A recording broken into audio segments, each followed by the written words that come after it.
உங்க லைஃப்ல மறக்கவே முடியாத ஒரு பேர், ஒரு குரல், ஒரு முகம் அப்படின்னா நீங்க யாரை சொல்லுவீங்க? My mother. எதனால? அவங்க இல்ல இப்போ, அதனால கண்டிப்பா அதனால எனக்கு வந்து அது ஒரு பெரிய இம்பாக்ட் என் லைஃப்ல நடந்தது.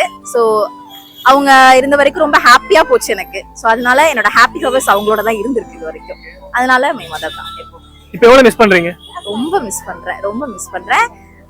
8 இயர்ஸ்க்கு முன்னாடி அவங்க இறந்துட்டாங்க. பட் என்னோட டீனேஜ்ல இருந்து அவங்க என் கூட இல்ல. ஸோ நிறைய மூமெண்ட்ஸ் நான் அவங்க கூட மிஸ் பண்ணிட்டேன்.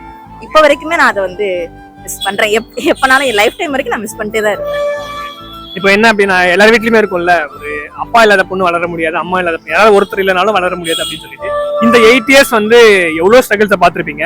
இப்போ எப்படி இருக்கீங்க? இப்போ ஓகே, நான் கொஞ்சம் ரெக்கவர் ஆகி வந்துட்டேன். கொஞ்சம் நான் இப்போ என்னோட நேட்டிவ் விட்டுட்டு நான் இங்க வந்ததுக்கு அப்புறம் நிறைய பேரை பாக்குறேன், புது பீப்புள்ஸை மீட் பண்றேன், நிறைய எக்ஸ்பீரியன்ஸ் கிடைக்குது, நிறைய எக்ஸ்ப்ளோர் பண்றேன். ஸோ அதனால நான் அதுல இருந்து கொஞ்சம் வெளியில வந்துட்டேன்னு தான் நான் இப்ப நினைக்கிறேன். ஓகே, கொஞ்சம் மேனேஜபிளா தான் இருக்கு. இந்த 8 இயர்ஸ் வந்து உங்க ஃப்ரெண்ட் சர்க்கிளா இருக்கும்ல, அவங்க வந்து எந்த அளவு உங்களுக்கு சப்போர்ட் பண்ணாங்க?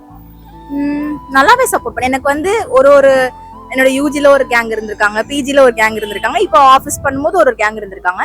இருந்த வரைக்கும் எல்லாமே ஓரளவுக்கு சப்போர்ட்டிவ் தான். ஓகே. பட் எனக்கு பெஸ்டஸ்ட் அப்படின்னு ஃப்ரெண்ட்லாம் யாரும் கிடையாது.